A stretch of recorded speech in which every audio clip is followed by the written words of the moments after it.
Hello and welcome to Allen Tech. Today we're going to be talking about my first year as an IT director and what it took to get here and kind of the importance of various things. I'll be riding the NC700X today, and thank you for riding with me. Let's get into it. Hello again, and thank you for riding with me again today. As you saw in the intro, I'm going to be talking about becoming an IT director and kind of my first year in review. Things I like, things I didn't, things I could have done better, things I think I did okay. So a little bit of backstory, and I can put a timestamp if you really don't care about my backstory, but I worked at another school district in Texas for 10 years. Yeah, 10 years. And I was started as a campus tech there, and then worked my way up to be a district tech, so I would travel campuses. Then I kind of got stuck. I couldn't move up. There was a lady who was in a position ahead of me, and she was great. She helped me a lot. Her and the previous boss I had there helped me out greatly, like giving me a chance. But she left, and then money got tight, so they dissolved her position. So I didn't have a career path anymore. And I only had an associate's degree, so getting the head position, the IT director position, just wasn't happening. And it was a big school. It was a 4A, 5A school, so lots of kids, lots of moving parts. Probably pretty tough to just jump in like that real quick. So I ended up, you're gonna jump behind me, nobody's standing. So I ended up working on my bachelor's program from Western Governors. That's in a previous video if you want to see how that went. But while I was working on that, I went and interviewed at a school district. They said they didn't want me because I didn't have a bachelor's degree. So then I decided to get my bachelor's degree. Then that same school district called me back about a year later and said, "Hey, are you still interested?" And I'm like, "Heck yeah, I'm still interested." So I went and talked to them again, and they didn't choose me again. So they called me in, they didn't choose me. But it got me looking to West Texas, and I found this place. And it's a very small 6-man school district. And I interviewed with them, and they're like, "Yeah, we're going to have a decision for you probably in about a week." 2 days later, they told me, "Hey, we're going to offer you the position. We're just working out details." So Monday, I got offered the position. It was like Friday, they called me or texted me. Then Monday, they offered me a position. It was an offer I could not refuse. It was more money, and they were going to give me a house. It was a very small house, but it was a house. They gave me a house to live in for a year. So really hard to be upset about that. So, and because of personal situations, bad financial decisions, it was a lifeline. So it was definitely a God thing. So now, back to our main story is, what's it like to be an IT director? And this information is very, very specific to a 6-man small district. And by small, I'm talking like 200 to 300 students. So I got in and quickly realized that things were pretty bad. The previous guy was kind of mean, and he kept like everything to himself. So there wasn't a lot of known information. So I kind of had to figure out a lot of stuff. And luckily here in Texas, we have something called the Region Centers, and they helped me out greatly by letting me use their resources and getting information and tips and tricks from them, because they help like 20 something different IT directors, they kind of know it. So they helped me get on my feet. They got me the basics of the logins, things we needed. So working through all that, first thing we find out is we have to get computers for the new students. And the cool thing is, I just had, before me, they passed a bond for $1 million for technology. So I have $1 million that's mine and mine alone to spend for technology needs. So I'm like, all the kids are using Windows, so I say, hey, we're going to move to Chromebooks. And if that's something you'd like to know about, like moving over to Chromebooks for student devices, I'd love to do a video on that too. So that was my first order of business, is getting Chromebooks ordered from CDW, GE, and then we started working on that. Unfortunately, it took a long time. I didn't have everything quite right. I didn't know how purchasing worked. So that would be my first tip, is get with your finance people and figure out how purchasing works.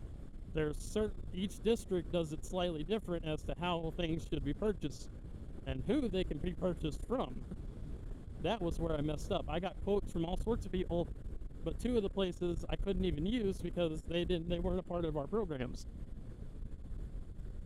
So we get the Chromebooks. I work with Region Center to get that set up, and it goes pretty well. The students don't like the Chromebooks because apparently previously there was 0 filter. The school district was definitely breaking law by having 0 filtering on any of the student devices. So that was scary. Luckily, again, Region Center offers a very cheap program to get filtering done.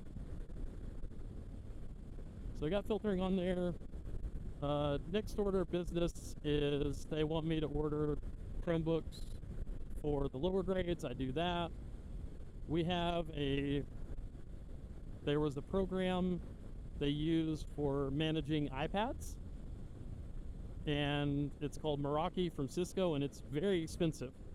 Yeah, well, knocked my cruise control off. So get that undone. And I switched to a thing called Moto. Moto's been great. It's not as easy to use as Meraki, but it's free. For what we use it for, it works out great. So, find a place to turn around here. Okay, getting back on it here. Try to find a place to turn around. So, got Mosul done. So first order of my business is trying to get costs down, because the district is spending a lot of money, and that $9,000 wasn't coming out of the bond, it was coming out of monthly, yearly budget. So I had to get that down. I had to use an inventory software because they had no inventory at all. 0 inventory for technology. Inventory in technology is very important. So I used a program called Asset Tiger. It's pretty cheap. Once again, it's not the best out there, but it works. And let me preface this too. I hate that we have to say this in this day and age, but I'm not sponsored by any of these programs that I'm mentioning, or any of these brands that I'm mentioning. So, I mean, if Asset Tiger wants to sponsor me, that'd be super cool, but I don't know if I'd accept it or not. But so getting all that done, then we start doing bond stuff. So we're getting portables in because they're building a whole new building.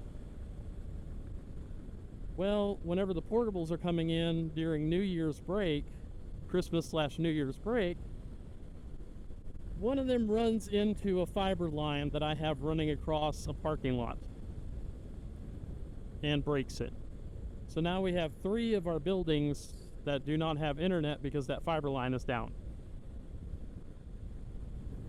So this was my first major problem I had to figure out.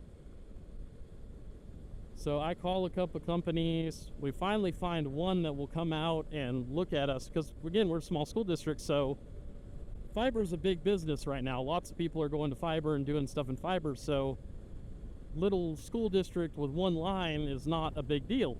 But I do find a company, they come out, and 2 weeks later, they install the new fiber line to the tune of $7,000.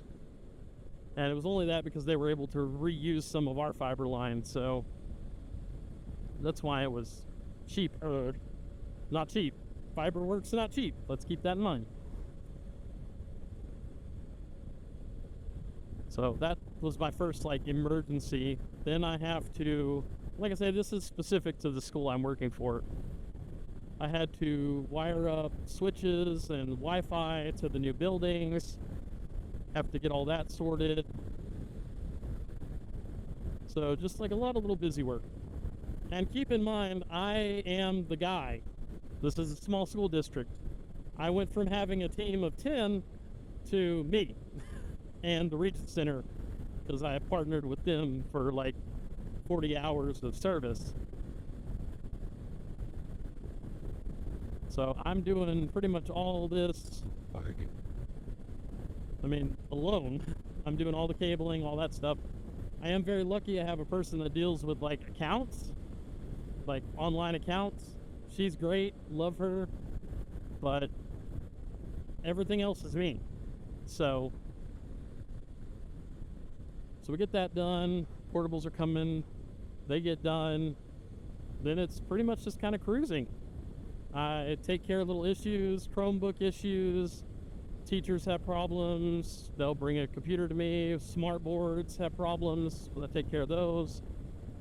Just almost kind of what I was doing before as a tech, just doing end user support, but if anything big goes wrong, that's me also. So then we get to the summer, and this is our first huge problem. This is 2 months ago. And we have another fiber line get messed up. We had an undisclosed, unmapped line connected from a building they're tearing down to buildings we needed it to. So they start tearing down the building, and then half of our campuses go down again. We're like, what? So I try to use the same company I did before, and for some reason they're stringing me along. They just keep saying, oh, we'll be out there, oh, we'll be out there, oh, we'll be out there, and they never come out. It's a month later and they never came out. So I end up having to fire them, and now we're working with another more professional company, but once again, we're small man on the totem pole as far as needs. So they take almost a month to get out here and work on us. So I am actually currently waiting on them to come out, but they have actually given us a date they will come out, which is more than the other company did.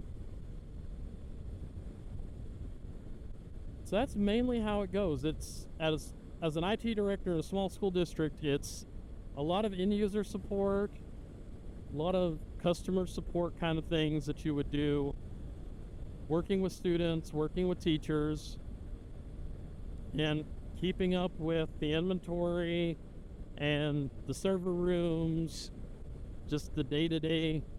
You got to do the big stuff and the small stuff. There's nobody to delegate it out to. Now, I suppose if you were different school district or bigger school district or bigger organization, you'd have people under you to divvy that out to.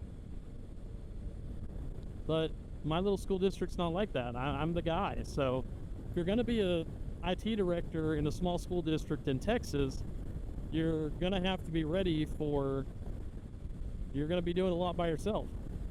And I would highly recommend, if your region center offers like some support service hours, at least get some. Like at least 20. We got 40 hours, and I didn't think I was going to use it to begin with, but we had some servers go down, or we're putting in some new servers, and I'm going to use all of that pretty much, probably. So hope that kind of gets an idea. If you got a question, put it down below. Maybe I can help or answer, or maybe send you in the right direction. I'm still learning, and hopefully in 5-10 years I'll be like super good at it, and I'll be like, wow, this is best. I'm like the best IT director ever. But at the moment, no. So, still learning. Luckily, I have a great superintendent that's letting me learn. I haven't wasted a lot of money, so I've been trying to save money because we have a tight budget. That's pretty much what it's like. So, thank y'all for riding with me today, and hopefully I'll see y'all on the next ride. Bye-bye. So weird seeing all these like planting fields right next to all these oil fields. It's like just interesting. And then just random excavators in the middle of nowhere for some reason.